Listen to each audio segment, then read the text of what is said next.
అందరికీ నమస్కారాలు. నేను ఎన్నికల సమయంలో పదే మీటింగుల్లో మాట్లాడినప్పుడు కొన్ని విషయాలు చెప్పాను. అందులో నేను ప్రధానంగా చెప్పింది ఆర్థిక వ్యవస్థ చిన్నాభిన్నమైంది. వ్యవస్థలన్నీ కూడా పూర్తిగా విధ్వంసానికి గురైనాయి.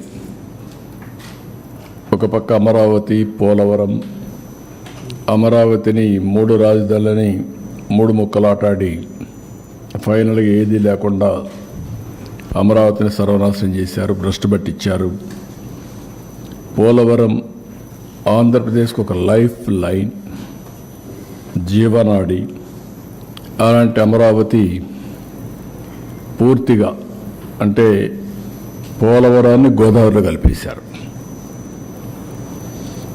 ఎవరికి అంతుబట్టినటువంటి విషాదం అది. ఈ విధంగా ఒక్కోటి కాకుండా ఎవ్వరికి ఫ్రీడమ్ లేకుండా రాష్ట్రానికి రావాలన్నా ఈ రాష్ట్రంలో పుట్టిన వాళ్ళు భయపడే పరిస్థితికి వచ్చారు.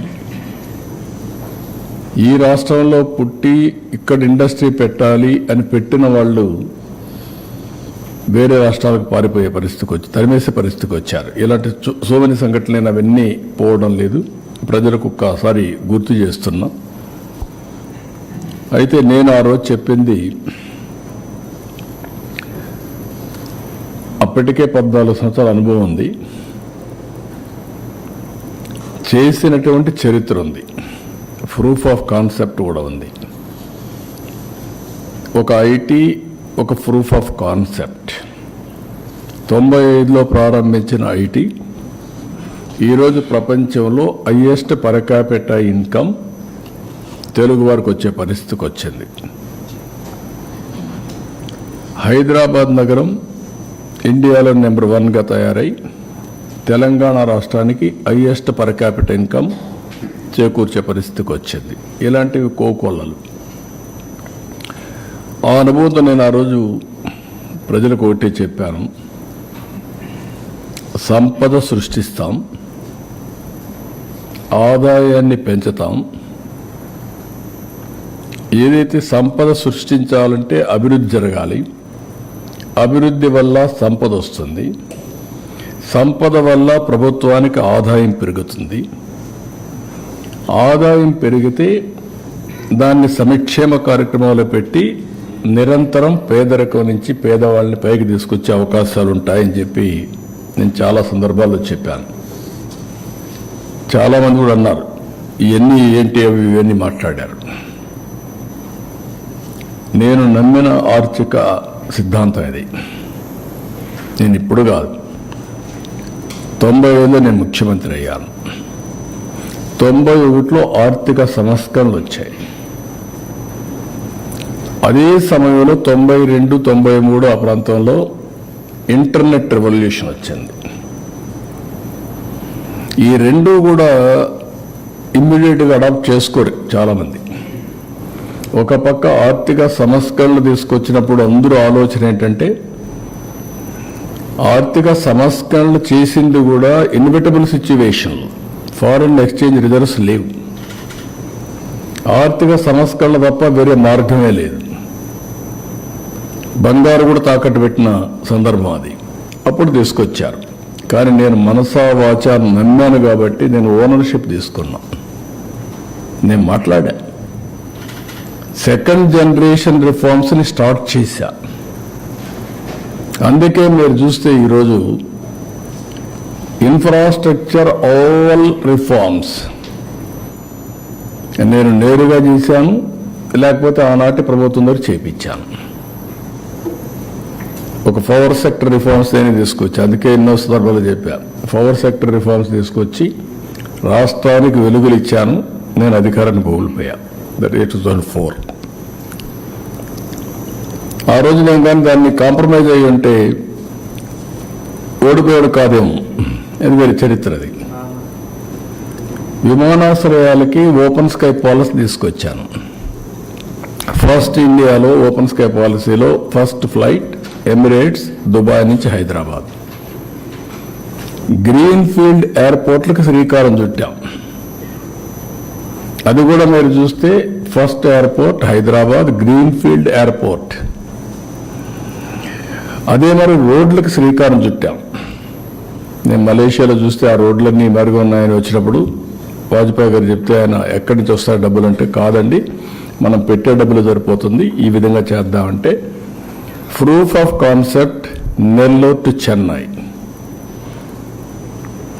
ఆ తర్వాత గోల్డెన్ క్వాడ్రిలేటరల్ రోడ్, ఇప్పుడు 2 లేన్ 4 లేన్ 6 లేన్ 8 లేన్ 14 ట్రాఫిక్ని బట్టి పెరిగిపోతున్నాయి. ఇవన్నీ కూడా చేసిన దానివల్ల సంపద వచ్చింది, ఆదాయం పెరిగింది. హైదరాబాద్లో అప్పట్లోనే first of its kind in India outer ring road 163 kilometres, 5,000 ఎకరాలతో ఎయిర్పోర్ట్, ఇవి చేశాం. అదే మాదిరిగా నేను టెక్నాలజీని అడాప్ట్ చేశాను. టెక్నాలజీ ఐటీ వల్ల ఏం జరుగుతుందో ఒకసారి చెప్పడం కాకుండా దాన్ని ఓనర్షిప్ తీసుకొని చాలామంది ఎగతాళి చేశారు. టెక్నాలజీ ఐటీ తిండి పెడుతుందని. ఈరోజు ఆ ఐటీ తిండి పెట్టడం కాదు కానీ ప్రతి ఒక్కరిని ఎక్కడికో తీసుకెళ్ళిపోతా ఉంది. సెల్ ఫోన్ లేకపోతే ఎవరు ఉండే పరిస్థితులు లేరు. ఇవన్నీ విజువలైజ్ చేసి ఆ రోజు చేశాం. ఈరోజు గవర్నమెంట్ వచ్చినప్పుడు నేను చెప్పిన విషయాలు మీ అందరికీ డెవలప్మెంట్ చేసి సంపద సృష్టించి ఆదాయాన్ని పెంచిన ఆదాయంతో మళ్ళా అభివృద్ధి చేస్తూనే సంక్షేమ కార్యక్రమాలకు నాంది పలికి కంటిన్యూగా ఎంపవర్మెంట్ చేస్తామని చెప్పాం. అదే మరిగా వచ్చిన 7 నెలల్లో స్వర్ణాంధ్రప్రదేశ్ విజన్ 2047 తీసుకొచ్చాం. దాంట్లో నిర్దిష్టమైన ఆలోచనలు పెట్టుకున్నాం. ఇక్కడ మీరు చూస్తే ఇండివిజువల్, ఫ్యామిలీ, సొసైటీ, ఒక వ్యక్తి పూర్తిగా ఆనందంగా ఉంటే ఆ కుటుంబం పూర్తిగా ముందుకు పోయే పరిస్థితి వస్తుంది. ఇండివిజువల్ అడ్రస్ చేయాలి. ఓసారి ఇంట్లో కూడా మనం చూస్తే పిల్లలు కూడా తల్లిదండ్రులు చూసుకోలేని పరిస్థితి. ఈరోజు నేను పెన్షన్ ఇచ్చాను.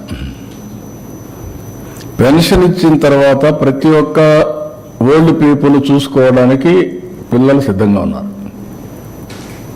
You can imagine that one pension. అది కూడా నేను 4,000 ఇచ్చాను, 6,000 ఇచ్చాను, 10,000 ఇచ్చాను, 15,000 ఇచ్చాను, వల్నరబిలిటీ బట్టి.